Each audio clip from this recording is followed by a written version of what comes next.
Bugun men siz bilan juda muhim mavzuni ochiq gaplashaman. Shifoxonada keksa yoshdagi bemorlarga davolamaslik buyrug'i berilyaptimi? Yangi qoidalar nimani anglatadi? Qarindoshlar nimani bilishi shart? Bu ma'lumot faqat qariyalar uchun emas, har bir oila uchun muhim. Chunki bugun ota-onamiz, buvimiz yoki bobomiz shifoxonaga tushsa, ertaga shu savollar bizning eshigimizni taqillatishi mumkin. Men sizdan hozirning o'zida kanalga obuna bo'lishingizni, videoga like bosishingizni so'rayman. Chunki bunday mavzularda odamlar ko'pincha kech eshitadi, kech tushunadi va eng achinarlisi huquqlarini bilmagani uchun vaqtni boy beradi.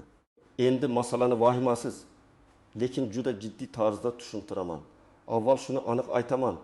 Hech bir shifoxona qariya bo'lsa davolamang degan umumiy, qonuniy, hamma uchun majburiy buyruq bilan ishlashi mumkin emas. Bemorning yoshi uning davolanish huquqini bekor qilmaydi. 7 yosh, 10 yosh, hatto 9 yosh bo'lish insonni tibbiy yordamdan mahrum qilish uchun sabab emas. Lekin amaliyotda odamlarni qo'rqitayotgan holatlar bor. Masalan, shifoxonada joy ketishmaydi. Reanimatsiyada apparatlar cheklangan bo'ladi. Ayrim bemorning ahvoli juda og'ir deb baholanadi. Ba'zan esa shifokorlar buni endi faol davolash foyda bermaydi degan xulosa chiqaradi. Mana shu yerda oddiy odam demak, qariyalarni davolashmayapti deb tushunadi. Oldin qanday edi? Ko'pchilik bemor shifoxonaga olib bo'lsa, qarindoshlar doktor qo'lingizdan kelganini qiling der edi. Shifokorlar ham imkon darajasida ukol, tomchi dori, kislorod, reanimatsiya, tahlil, tekshiruv qilib ko'radi. Hamma narsa doim ideal bo'lmagan, lekin qarorlar ko'pincha og'zaki tushuntirish bilan ketardi. Hozir esa ko'p joylarda tibbiyot hujjatlari, klinik protokollar, xavf baholash, reanimatsiyaga ko'rsatma, davolashdan qutiladigan foyda kabi tushunchalar ko'proq ishlatilyapti. Ya'ni shifokor endi faqat qarindosh xohladi deb emas, bemorning real ahvoli, tahlillari, yurak, o'pka, buyrak, miya faoliyati, xush holati, og'ir kasalliklari va tiklanish ehtimoliga qarab qaror chiqaradi. Bu o'zgarishning yaxshi tomoni ham bor, xavfli tomoni ham bor.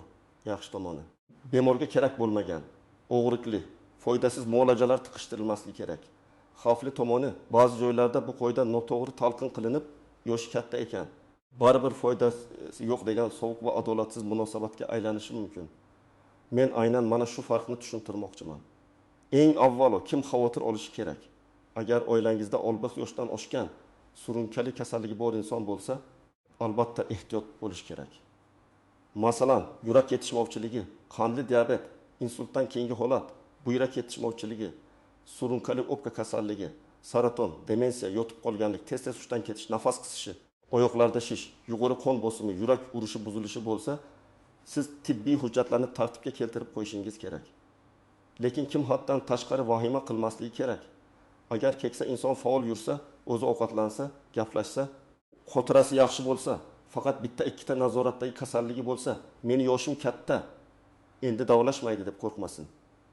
Tibbiyotda faqat pasport yoshi emas, biologik holat ham muhim. 7 yoshli odam 6 yoshli odamdan sog'lomroq bo'lishi mumkin. Shifokor aslida shuni ko'rish kerak. Misol keltiraman. Taqin 2 yoshli ota nafas qisishi bilan shifoxonaga keldi. Qarindoshlari qarib qoldi. Endi qabul qilishmasa kerak deb o'yladi. Tekshiruvda pnevmoniya, ya'ni o'pka shamollashi aniqlandi. Qon bosimi barqaror, buyragi ishlayapti, hushida ovqat yeya oladi. Bunday bemorga antibiotik, kislorod, suyuqlik balansi, nazorat kerak bo'ladi va ko'p holatda tuzalish ehtimoli bor. Bu yerda qari ekan deb chetga surish noto'g'ri. Boshqa misol: Tayvan 9 yoshli ona bir necha yildan beri yotib qolgan, demensiyasi og'ir, o'zi yuta olmaydi. Bir necha marta insult bo'lgan, buyrak ko'rsatkichlari juda yomon, qon bosimi tushib ketgan, nafas apparatisiz nafas ola olmayapti. Shunday holatda shifokorlar reanimatsiya foyda berish ehtimoli juda past. Bemorga og'irlik keltirishi mumkin deb aytishi mumkin.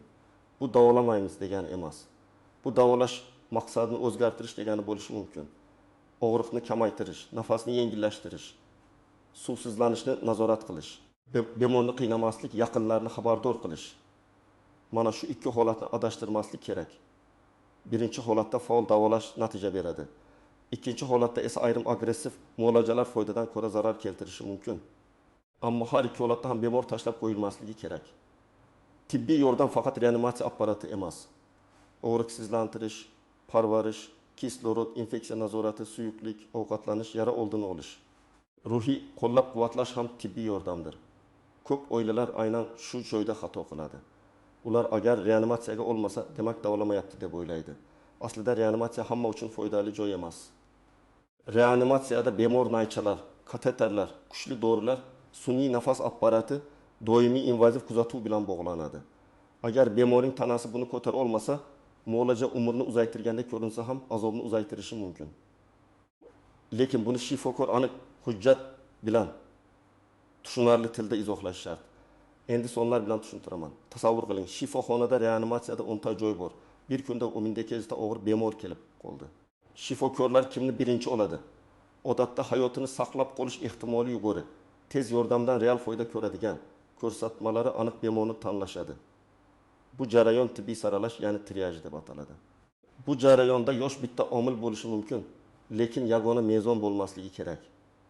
75 yoshli bemorda tiklanish ehtimoli yuqori bo'lsa, 45 yoshli og'ir va qaytmas holatdagi bemordan ustun ko'rilishi ham mumkin. Yana bir hayotiy holat. 70 yoshli erkak yurak xuruji bilan keladi. Birinchi 2 soat ichida angiografiya va stent qo'yilsa, uning hayoti saqlanib qolishi mumkin. Agar kimdir yoshi katta, uyga olib keting desa, bu jiddiy xato. Yurak xurujida vaqt oltindir. Ko'krakda bosuvchi og'riq, chap qo'lga tarqalish, sovuq ter, nafas qisishi, ko'ngil aynishi bo'lsa, darhol tez yordam chaqirish kerak. Yoshga qarab kutib o'tirmang. Yana bir misol. 44 yoshli ayol yiqilib, son suyagini sindirdi. Ba'zan qarindoshlar operatsiyani ko'tara olmaydi deb qo'rqadi. Ayrim joylarda yoshi katta yotaversin deyishlari mumkin. Lekin son suyagi sinishi keksa odam uchun juda xavfli. Uzoq yotish pnevmoniya, tromb, yotoq yarasi, siydik infeksiyasi mushaklarning tez zaiflashishiga olib keladi. Shuning uchun ortoped, anesteziolog, terapevt birga baholab, operatsiya xavfi va foydasini solishtirish kerak. Ko'p holatda to'g'ri tayyorlov bilan operatsiya bemorning hayot sifatini saqlab qoladi. Demak, asosiy qoida shunday: davolash masalasida yosh emas, tibbiy ko'rsatma, umumiy ahvol, foyda va zarar nisbati, bemorning xohishi va hujjatlashtirilgan qaror muhim. Endi eng nozik nuqtalarga o'tamiz. Birinchi nuanja davolamaslikdan iborat juda xavfli va ko'pincha noto'g'ri ishlatiladi. Tibbiyotda ba'zan reanimatsion choralardan voz kechish. Sun'iy nafas oldirishga ko'rsatma yo'q. Agressiv davolash samarasiz. Palliativ yordam kerak kabi tushunchalar bo'ladi. Bu iboralar bir xil narsa emas. Palliativ yordam deganda odamlar ko'pincha tamom, endi hech narsa qilinmaydi deb o'ylaydi. Bu noto'g'ri. Palliativ yordam og'ir kasallikda bemorning og'rig'ini, nafas qisishini, vahimasini, uyqusizligini, ko'ngil aynishini, yotoq yaralarini kamaytirishga qaratilgan tibbiy yordamdir. Masalan, saratonning oxirgi bosqichida har kuni foydasiz tomchi dori qo'yish o'rniga kuchli og'riqsizlantirish, to'g'ri parvarish, ovqatlanish, psixologik yordam, uy sharoitida patronaj ko'proq foyda berishi mumkin. Ikkinchi nuanja. Qarorni bitta odamning og'zaki gapi bilan qabul qilmaslik kerak. Agar sizga onangizni reanimatsiyaga olmaymiz deyishsa, siz hurmat bilan so'rashingiz kerak. Iltimos, sababini tibbiy ko'rsatkichlar bilan tushuntiring. Qon bosimi, kislorod darajasi, tahlillar, tashxis, prognoz qanday? Qaysi davolash davom etadi? Bu qaror vrachlar konsiliumi bilan qabul qilindimi? Mana shu savollar vaziyatni ancha oydinlashtiradi. Uchinchi nuanja, bemorning o'z xohishi muhim. Agar bemor hushida, fikri joyida bo'lsa, u davolanish bo'yicha ma'lumot olishga va qaror berishga haqli. Qarindoshlar ko'pincha otamga aytmang, onam bilmasin deydi. Lekin bemor tushunadigan holatda bo'lsa, uning roziligi, savollari, qo'rg'ulari inobatga olinishi kerak. Shifokor bemorga tashxisni, davolash variantlarini, xavfini, kutiladigan natijani oddiy tilda tushuntirishi lozim. To'rtinchi nuanja, hujjatga imzo qo'yishda juda ehtiyot bo'ling. Ba'zan qarindoshlarga bir varaq beriladi. Ular hayajonda o'qimasdan imzo qo'yadi. Keyin qarasa davolashdan bosh tortaman degan mazmun bo'lishi mumkin. Men har doim aytaman, shoshilmang. Hujjatni oxirigacha o'qing. Tushunmagan joyingizni so'rang. Men bu yerda nimaga rozilik beryapman? Qaysi muolajadan voz kechyapman? Davolash to'xtaydimi yoki faqat bitta muolaja qilinmaydimi deb aniqlashtiring. 5-nuanja, uyga olib keting degan gap har doim ham qonuniy va to'g'ri bo'lmasligi mumkin, agar bemor og'ir ahvolda. Transportirovka xavfli, kislorodga muhtoj, qon bosimi beqaror bo'lsa, uni shunchaki uyga yuborish katta xavf. Siz uyga chiqarish uchun tibbiy asos nima? Epikriz beriladimi? Uyda qanday dorilar, qanday parvarish? Qachon qayta murojaat qilish kerak deb so'rashingiz shart. 6-nuanja, Ayrim hollarda qarindoshlarning o'zi ham bemorga zarar yetkazishi mumkin. Masalan, maqim 6 yoshli odam insultdan keyin yuta olmayapti. Qarindoshlar ovqat yemasa o'lib qoladi deb majburlab suv ichiradi. Natijada suv o'pkaga ketib, aspiratsion pnevmoniya bo'ladi. Yoki qandli diabeti bor keksa odamga quvvat bo'lsin deb shirin sharbat ichirishadi. Qand 25 ga chiqib ketadi. Shuning uchun har bir harakatni shifokor yoki hamshira bilan kelishish kerak. 7-nuanca pulli va bepul xizmatlar masalasi. Ba'zan oilalar agar pul bermasa qarashmaydi deb o'ylaydi. Ba'zi joylarda muammo bo'lishi mumkin, lekin siz birinchi navbatda rasmiy yo'lni tuting. Bemorning tashxisi, yo'llanmasi, sug'urta yoki imtiyoz holati, nogironlik hujjatlari, pensiya guvohnomasi, pasporti, oldingi epikrizlari bo'lsa, ko'p narsani rasmiy tartibda talab qilish mumkin. Og'zaki gap bilan emas, yozma murojaat bilan ish tuting. Endi eng kerakli qism, siz nima qilishingiz kerak? Men buni oddiy qadamlar bilan tushuntiraman. Birinchi qadam. Keksa yaqinlaringizning tibbiy papkasini tayyorlang. Unda pasport nusxasi, allergiya haqida ma'lumot, doimiy ichadigan dorilar ro'yxati, dozasi va qabul vaqti, oxirgi tahlillar, EKG, UZI, rentgen yoki KT javoblari. Oldingi shifoxona epikrizlari, operatsiya hujjatlari, nogironlik yoki imtiyoz hujjatlari bo'lsin. Masalan, ertalab amlodipin 5 mg, kechqurun metformin 1000 mg, aspirin 75 mg deb aniq yozing. Qon bosim dorisi ichadi degan gap yetarli emas. Ikkinchi qadam, favqulodda holatda nima deyishni oldindan biling. Tez yordam kelganda onam kasal deyish o'rniga aniq ayting. Yoshi 78 da, qandli diabeti bor. Qon bosimi 1080 ga chiqdi. Chap qo'li kuchsizlandi, nutqi buzildi. Belgilar bir daqiqa oldin boshlandi. Mana shunday aniq ma'lumot shifokorga insult, infarkt, gipoglikemiya yoki boshqa xavfni tez aniqlashga yordam beradi. 3-qadam. Shifoxonada savollarni yozib boring. Hayajonda odam esidan chiqaradi. Men tavsiya qiladigan savollar: tashxis nima? Avval qanchalik og'ir? Qaysi tahlil buni ko'rsatdi? Hozirgi davolash rejasi qanday? Reanimatsiyaga ko'rsatma bormi? Qaysi muolaja foydasiz deb baholanyapti? Qaror kim tomonidan qabul qilindi? Ikkinchi, fikr olish mumkinmi? Uyga chiqarilsa qanday parvarish kerak? Qachon qaytib kelish kerak? 4-qadam, hamma narsani tinch, lekin yozma tarzda so'rang. Agar sizga yordam rad etilgandek tuyulsa, shifoxona bo'lim mudiri, navbatchi mas'ul shifokor yoki bosh shifokor nomiga ariza yozing. Arizada bemorning ism, familiyasi, tug'ilgan yili, kelgan vaqti, shikoyati, sizga aytilgan gap, so'rayotgan narsangizni ko'rsating.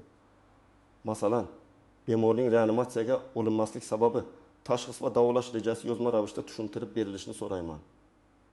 Og'zaki tortishuvdan ko'ra yozma murojaat ko'proq natija beradi. 5-qadam, ikkinchi shifokor fikrini so'rashdan uyalmang. Bu shifokorga ishonmaslik degani emas. Og'ir qarorlarda ikkinchi fikr normal amaliyot. Ayniqsa operatsiya qilish yoki qilmaslik, reanimatsiyaga ulash yoki ulmaslik, uyga chiqarish yoki shifoxonada qoldirish masalalarida boshqa mutaxassis fikri muhim bo'lishi mumkin. Kardiolog, nevrolog, reanimatolog, onkolog, nefrolog, travmatolog kabi tor mutaxassislar zarur bo'lishi mumkin. 6-qadam, bemorning o'zi bilan oldindan gaplashing. Bu og'ir mavzu lekin kerak. Agar ahvolingiz og'irlashsa, qaysi shifoxonaga borishni xohlaysiz? Qaysi dorilarga allergiyangiz bor? Hujjatlaringiz qayerda? Kim qaror qabul qilishda sizga yordam beradi? Degan savollarni bugun so'rash ertaga katta chalkashlikning oldini oladi. 7-qadam, uy parvarishini jiddiy qabul qiling.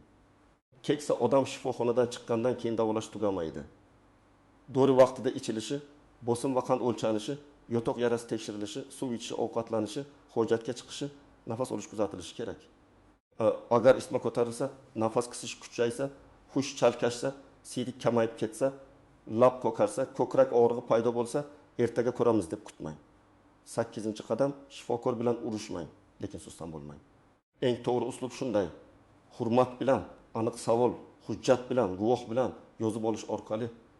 Baqirish ko'pincha vaziyatni yomonlashtiradi, lekin jim turib ham bo'lmaydi. Siz yaqin insoningizning manfaatini himoya qilyapsiz. 9-qadam. Agar huquq buzilishi aniq bo'lsa, yuqori tashkilotlarga murojaat qiling. Avval bo'lim mudiri va bosh shifokor, keyin hududiy sog'liqni saqlash boshqarmasi, ishonch telefonlari, tibbiyot muassasasining rasmiy qabulxonasi. Murojaatda hissiyot emas, fakt bo'lsin. Sana, vaqt, bo'lim, shifokor ismi, bemor holati, qanday yordam so'raldi, qanday javob berildi, qaysi hujjat berilmadi. 10-qadam. Davolash va natija kafolatini adashtirmang. Shifokor har doim ham bemorni saqlab qola olmaydi. Tibbiyotda kafolat yo'q. Lekin bemorga e'tibor, tekshiruv, tushuntirish, hujjat og'riqni kamaytirish asosli qaror bo'lishi shart. Qarindosh sifatida siz ham aynan shuni talab qilishingiz kerak. Bugungi mavzuda eng muhim fikr shuki, keksa yosh bemorni davolamaslik uchun sabab emas. Yangi tartiblar, protokollar, reanimatsiyaga ko'rsatmalar bo'lishi mumkin. Lekin ular insonni tashlab qo'yish uchun bahona bo'lmasligi kerak. Har bir qaror tibbiy asos bilan, tushunarli izoh bilan, hujjat bilan va bemorning manfaatini hisobga olib qabul qilinishi lozim. Men sizga maslahat beraman. Yaqinlaringizning hujjatlarini bugundan tartibga soling. Shifoxonada aniq savol bering, imzo qo'yishdan oldin o'qing. Kerak bo'lsa yozma murojaat qiling, ikkinchi fikr so'rang. Eng muhimi, vahimaga berilmang, lekin beparvo ham bo'lmang. Sizning oilangizda shunday holat bo'lganmi? Shifoxonada keksa bemorga qanday munosabat ko'rganingizni izohlarda yozing. Bu boshqalarga ham saboq bo'lishi mumkin. Videoga like bosing, kanalga obuna bo'ling va bu ma'lumotni ota-onasi, buvisi yoki bobosi bor yaqinlaringizga albatta yuboring.